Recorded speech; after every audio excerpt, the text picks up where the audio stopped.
இன்னும் அந்த ஷாக்ல இருந்து வெளியில வர முடியல. ஒற்றை மார்பகத்தை அவங்க கையால அறுத்து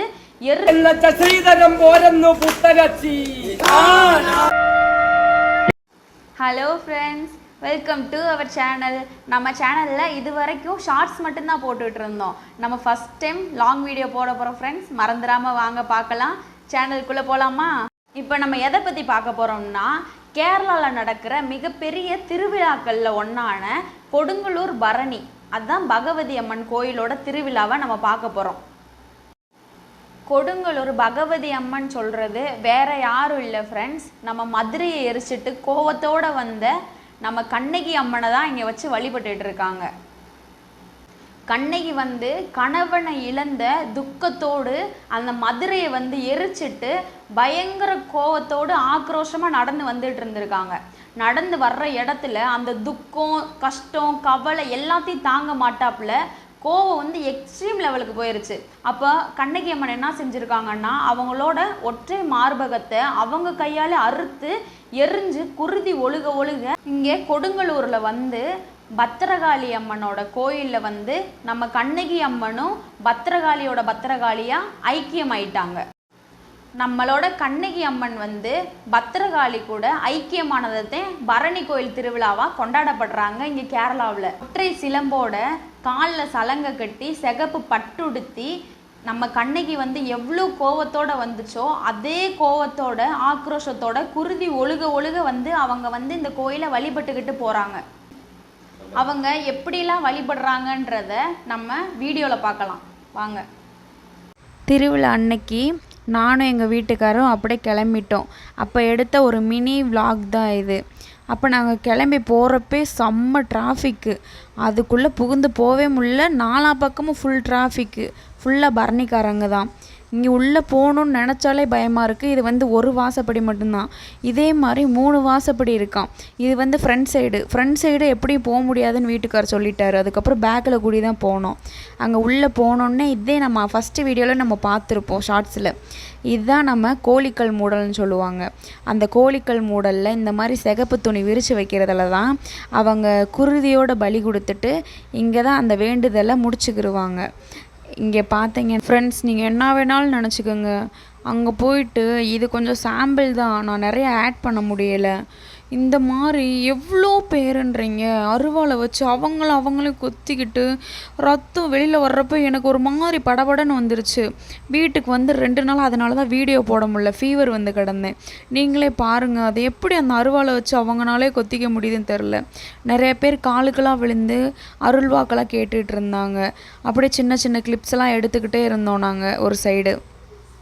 ஆனால் ஒன்று, கண்டிப்பாக வாழ்க்கையில் இந்த மாதிரி ஒரு இடத்த கண்டிப்பாக நம்ம பார்த்து அதை ஒரு தடவையாச்சும் நம்ம அனுபவிக்கணும். என்னால் உள்ளே போயிட்டு வெளியில் வர்றவங்களாம் எனக்கு உடம்பு கைகாலெலாம் நடுங்கிருச்சு. ஒவ்வொரு நிமிஷமும் உடம்பு புல்ல அரிச்சுக்கிட்டே இருந்துச்சு. ஏன்னா எப்படி அவங்களால அந்த அருவாளை வச்சு அவங்களே கொத்திக்க முடியுது? ஐயோ, நான் பக்கத்தில் நின்று பார்த்தேன் ஃப்ரெண்ட்ஸ். அவங்களோட உச்சி மண்டையில் நிறைய பேருக்கு முடியே இல்லை.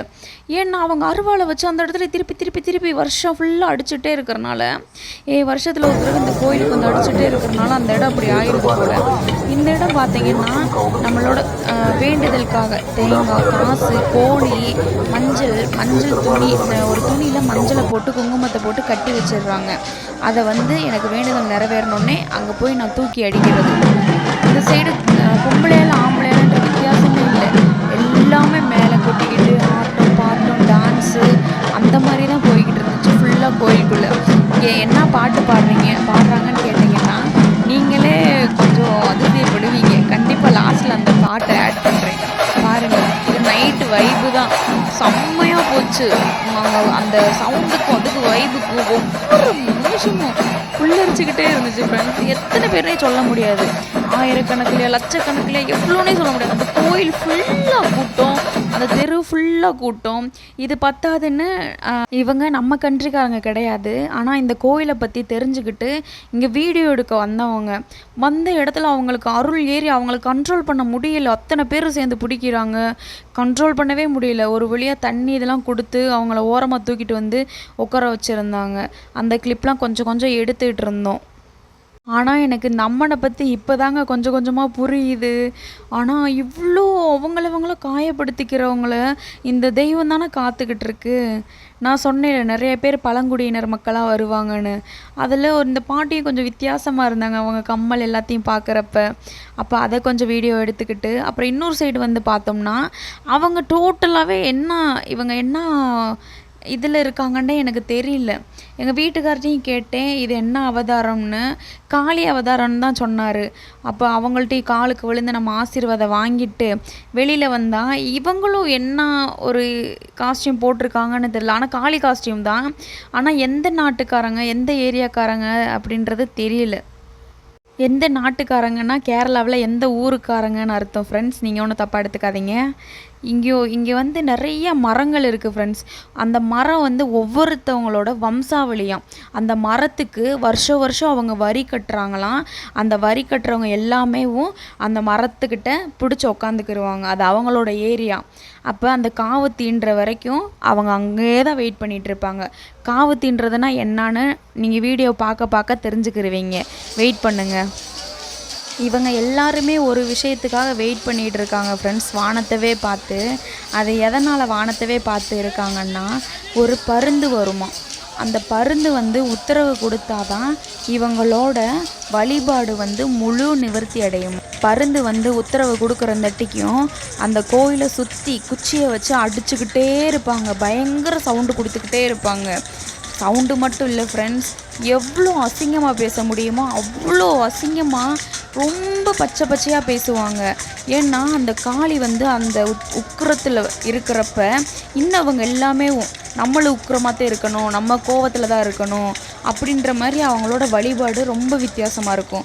எல்லாருமே அந்த பருந்துக்காக தான் வெயிட் பண்ணிகிட்டு இருக்காங்க. எல்லாமே வானத்தை பார்த்துக்கிட்டே இருக்காங்க. ரெடியாக ஃபோனை வச்சுக்கிட்டே இருந்தாங்க. அந்த பருந்து எப்போ வரும், நம்ம வீடியோ எடுக்கலாம் அப்படின்னு. எங்கள் வீட்டுக்காரும் போயிருந்தார் இந்த கூட்டத்துக்குள்ளே. நீ ஒன்று கூட்டே போக மாட்டேன்ட்டார். நான் வரலப்பா சாமி, நாள் வந்ததுக்கே எனக்கு பயங்கரமாக அள்ளு விட்டுருச்சு. அதுக்கே 2 நாள் காய்ச்சல் வந்து கிடந்தேன். இனி நான் வரலப்பா சாமி நான் சொல்லிட்டேன். கரெக்டாக அந்த பருந்து வர எல்லாரும் நின்று பார்த்துக்கிட்டே இருந்தாங்களாம். ஃபுல்லாக அந்த பருந்து வந்தோடனேவும் எல்லாம் கையெடுத்து சாமி கும்பிட்டு அப்படியே அவங்க பூஜையை முடிக்கிறதுக்காக ஓடுவாங்களாம் ஃப்ரெண்ட்ஸ். திடுன்னு அந்த கோயிலவே சுற்றுவாங்களாம். ஆள் இடையில சிக்குனா அவ்வளோதான். நான் சட்னி தான் நான் மிதிச்சு குடல் வெளியே தவிருமா, அந்தளவு இருக்குமா. அவங்கள கண்ட்ரோல் பண்ணவே முடியாது ஃப்ரெண்ட்ஸ். ஃபுல்லாக எப்படி நம்ம அவங்கள புரிஞ்சிக்கவே முடியாத அளவுக்கு அவங்க கொஞ்சம் விசித்திரமாக ரொம்ப வித்தியாசமாக இருப்பாங்க. இப்போ புரியுதா நான் எதுக்கு வித்தியாசமாக இருக்குன்னு அடிக்கடி இந்த வார்த்தையை யூஸ் பண்ணுறேன்னு? இந்தா பார்த்தீங்களா, அந்த பருந்து வந்துருச்சு, உத்தரவும் கொடுத்துருச்சு. இனி மக்கள் எல்லாம் வெறித்தனம் ஓட ஆரம்பிச்சிருவாங்க. எங்கள் வீட்டுக்கார வேறு நான் ஃபோன் போட்டு கூப்பிட்டுக்கே இருந்தேன், வந்துருப்பா மிதி வத்துறாதப்பா அப்படின்னு. இது சின்ன கிளிப் தான் ஃப்ரெண்ட். என்னோட வீட்டுக்கார் வந்து உள்ளே முழுசாக போய் அவரால் எடுக்க முடியல, பயந்துக்கிட்டே ஓரத்துலேயே நின்றுருக்காரு. என்னமோ ஆகிப்போச்சுன்னா என்ன ஃப்ரெண்ட்ஸ் பண்ணுறது நம்ம? இது எல்லாத்தையுமே நம்ம ஏற்றுக்கலாம் ஃப்ரெண்ட்ஸ். இந்த வழிபாடு கூட சரி விடு, காளிக்கு ஏற்ற மாதிரி இருக்குது, பத்திரகாளிக்கு ஏற்ற மாதிரி இருக்குது அப்படி சொல்லிட்டு விட்டுறலாம். ஆனால் ஏன் இந்த அசிங்கமாக பேசுகிறாங்க? வாய்க்கு வந்தபடி ரொம்ப அசிங்கமாக பேசுவாங்க ஃப்ரெண்ட்ஸ். இங்கேருந்து கடல் வந்து ஒரு 5 கிலோமீட்டர் தூரத்தில் இருக்குது. அந்த கடலில் ஃபுல்லாகவே இந்த பரணிக்காரங்க தான் இருப்பாங்க. ஃபுல்லாக அங்கேயே குளிச்சுட்டு அவங்க அங்கேருந்து அருள் ஏற்றிக்கிட்டு அந்த 5 கிலோமீட்டரும் நடந்து தான் கோயிலுக்கு வருவாங்க.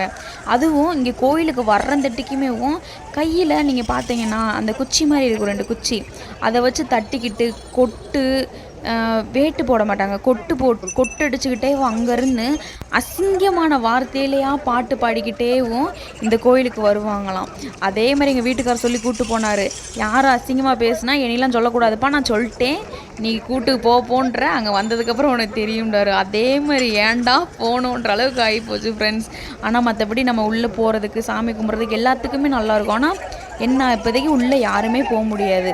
இந்த கோயில் கரெக்டாக முடிய நம்மளோட அம்மனை வந்து குளிர வச்சுட்டு பக்கத்தில் அவங்க அக்காவோட கோயில் இருக்கான், அங்கே கூட்டிகிட்டு போயிடுவாங்களாம். 7 நாளோ 8 நாளோ கழித்து தான் இவங்க திரும்பி வருவாங்களாம் பகவதி அம்மன். இங்கே அன்னந்தட்டிக்கும் இங்கே எல்லா க்ளீனிங் ப்ராசஸ்ஸு, பெயிண்ட் அடிக்கிறது, வெள்ளை அடிக்கிறது, இந்த மாதிரி எல்லா வேலையும் முடிச்சுட்டு தான் திருப்பி விக்கிரகத்தை இங்கே தூக்கிட்டு வரும். இங்கே வந்து சாமி திரும்பி வருமா. அன்னந்தட்டிக்கும் நம்ம காளி வந்து ரொம்ப சாந்தமாக இருக்குமா அங்கே போயிட்டு. ஃப்ரெண்ட்ஸ், அசிங்கமாக பேசுவாங்க, அசிங்கமாக பாடுவாங்க நான் சொன்னேன்ல, இதுக்கு பேர் தான்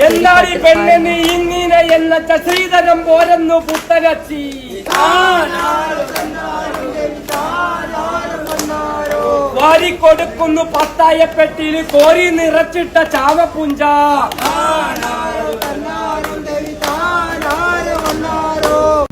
ஒரு வழியாக வீடியோலாம் எடுத்து முடிச்சுட்டு வீட்டுக்கு கிளம்பியாச்சு ஃப்ரெண்ட்ஸ். நான் பயந்து போய் ஒரு மூலையில் நின்றுருந்தேன். எங்கள் வீட்டுக்காரர் தான் எல்லா சைடும் போய் வீடியோ எடுத்துக்கிட்டு இருந்தார். ஒரு வழியாக வீட்டுக்கு கிளம்பி வந்தாச்சு. Okay friends, tata, bye bye. இந்த மாதிரி இன்ட்ரெஸ்டிங்காக நெக்ஸ்ட் வீடியோவில் பார்க்கலாம். நம்ம கண்ணகி மதுரை எரிச்சிட்டு எந்தெந்த இடத்துக்கு போனாங்க, எந்தெந்த இடத்துல நம்ம கண்ணகி அம்மனை வச்சு வழிபட்டுட்டு இருக்காங்க அப்படின்றத பற்றி, நம்ம கண்ணகியை பற்றி ஃபுல் ஹிஸ்ட்ரி பார்க்கலாம் நெக்ஸ்ட் வீடியோவில்.